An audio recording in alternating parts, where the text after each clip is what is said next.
Shalom, shalom, bom dia! Vamos orar juntos?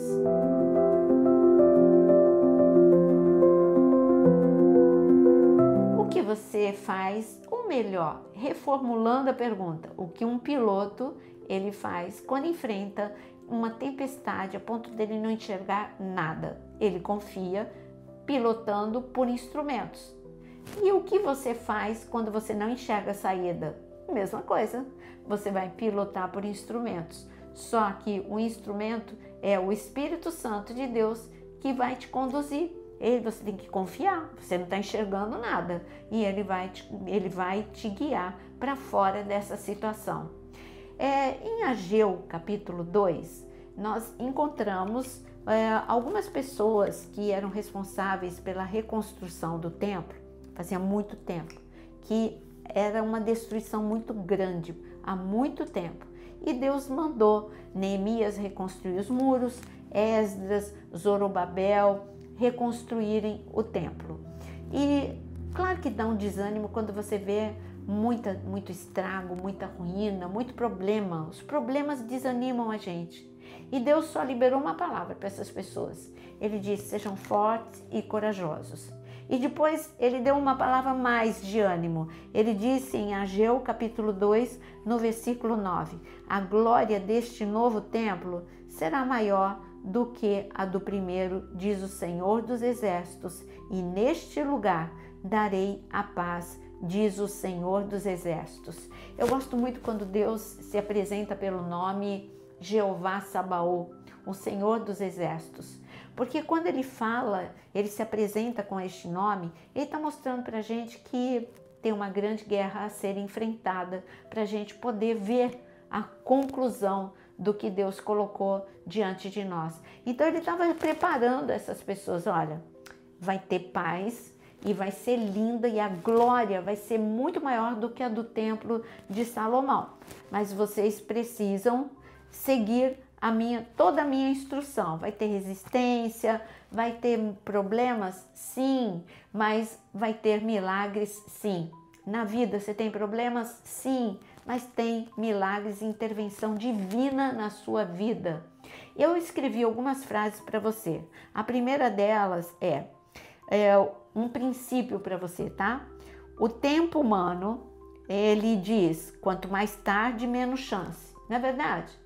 As pessoas agora, tanto tempo, templo destruído, não vai mais se reconstruir. Então, quanto mais tempo passa, menor a chance. O que Deus diz?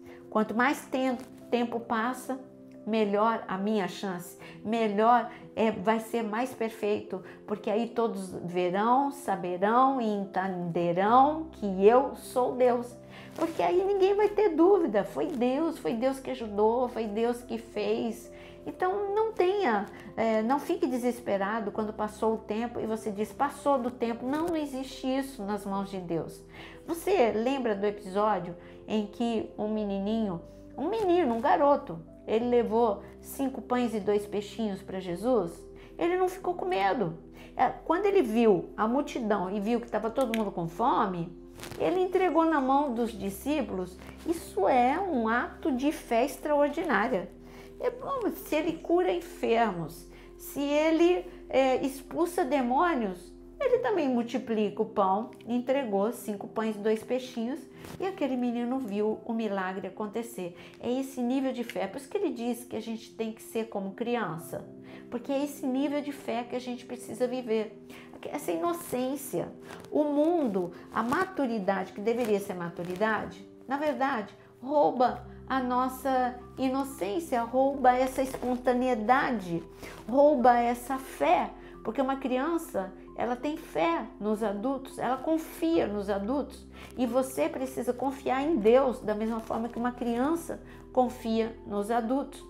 Mas a outra frase que eu escrevi para vocês, com Deus, os recomeços não são retrocessos, são capítulos em que a glória amadurece. Para muitos, o templo de Salomão foi destruído, ponto final. Nunca mais teremos um templo como aquele. Deus falou, melhor, não que o templo vai ser mais bonito, mas vai ter mais glória. Então isso é melhor. Por isso que eu escrevi aqui para você. O recomeço não é retrocesso, são capítulos de glória. Por que você não diz agora? Eu vou viver capítulos de glória na minha vida. Porque eu vou recomeçar de onde eu estava pensando em desistir, mas eu não vou desistir não. Deus estava falando, não desista, Zorobabel, não desista, Josué, não desista, Esdras, porque eu sou com vocês. Mas tem mais uma frase que eu gostaria ler com você. O que parece perda irreparável se torna testemunho de restauração sobrenatural. Aí é o caso de Neemias. Neemias, os muros destruídos há tanto tempo, ele poderia dizer, porque quando ele chegou, antes de falar para você o que ele poderia dizer, Neemias, quando ele chegou em Jerusalém, está escrito que Neemias ficou andando 3 dias sobre os escombros, sobre as ruínas. Você tem noção disso? No primeiro dia, ok, aí você fala, realmente, a situação está ruim. E no segundo dia? Meu Deus, não para, não acaba. É muita destruição. Eu sou uma única pessoa para tanta destruição. No terceiro dia, o coração de Neemias podia estar totalmente tomado pelo desânimo.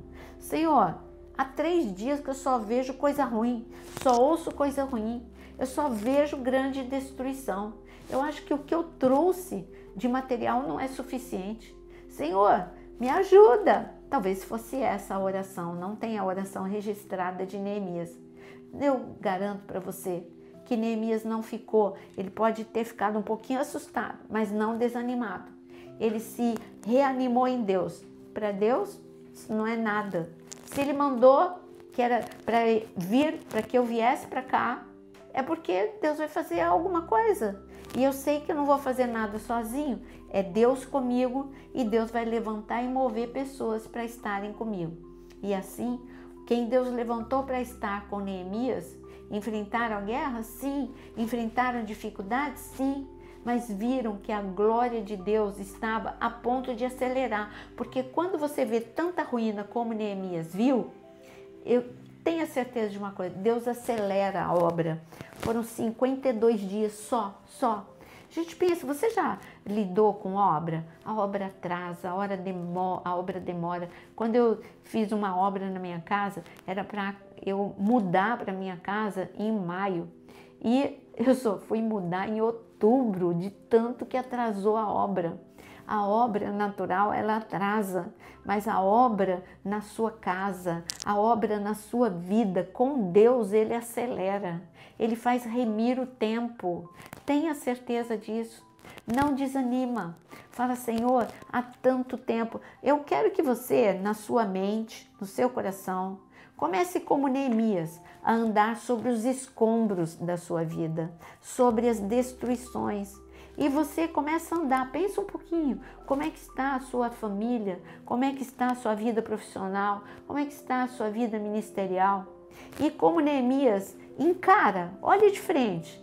Não estou falando para você ser como avestruz e esconder a sua cabeça, não, estou falando para você encara, olha bem. Ok, Deus, realmente, acho que não tem jeito, não fale isso. Faça como Neemias. Ainda que você olhe para os escombros, você olha para Deus, de onde vem o teu socorro. Ok, Deus, a destruição é muito grande. Há muito tempo que está assim. Mas para o Senhor basta uma palavra sua. É como a vida de Isabel. Ela tinha um diagnóstico fechado. Qual era? Esterilidade. Isabel, a mãe de João Batista. Então, ela tinha um diagnóstico fechado. Esterilidade. E tinha um fato. Velhice, 2 grandes problemas. E ela poderia estar andando em cima daquelas ruínas, o silêncio da sua casa, sem a voz de uma criança, e andando sobre aquelas ruínas e desistir. Não, quando ela recebeu a palavra de que ela seria mãe, imediatamente ela creu. Isabel creu e ela concebeu João Batista. E ela abrigou no seu ventre um grande milagre. Um dos maiores profetas, como Jesus disse, nenhum se levantou, desde o Antigo Testamento, nenhum se levantou como João Batista, aquele que se tornou o amigo do noivo. Que privilégio, não é? Mas essa mulher, ela podia dizer, a minha vida, tudo bem, a minha vida espiritual, ok, o meu casamento, ok. Eu e Zacarias, nós temos um casamento legal, não é perfeito, mas é legal. A nossa vida espiritual, meu marido é um homem de Deus, eu também amo a Deus, mas os meus sonhos, eu estou andando por cima dos meus sonhos e parece uma ruína, grande destruição. Me ajuda, Senhor. E essa mulher desejou, e essa mulher, ela viu que Deus, quando Ele quer, Ele acelera. E Deus fez remir o tempo. E ela deu tempo dela ser mãe. E não mãe de qualquer filho, mas de João Batista. Então, mesmo que você esteja andando sobre ruínas, saiba que Deus é poderoso e a glória do segundo tempo vai ser maior do que o primeiro tempo na sua vida. Vamos orar juntos? Escreva aqui nos comentários o seu pedido de oração e vamos orar. Senhor, nunca é tarde demais, nunca. Para o Senhor, tudo é reversível. A tua glória se manifesta no meio do caos e se torna milagre. Nesta manhã eu oro por milagres. Nesta manhã eu oro para que o Senhor possa fazer remir o tempo em nome de Jesus. Que assim como Isabel, muitos possam celebrar aquilo que era impossível e que se tornou possível por causa da tua intervenção celestial. Senhor, eu creio em milagres e já te agradeço em nome de Jesus. Amém e amém. Creia em milagres, os escombros não te assustem e que você possa compartilhar este devocional com muitas pessoas. Mas não esquece, deixa o seu like também.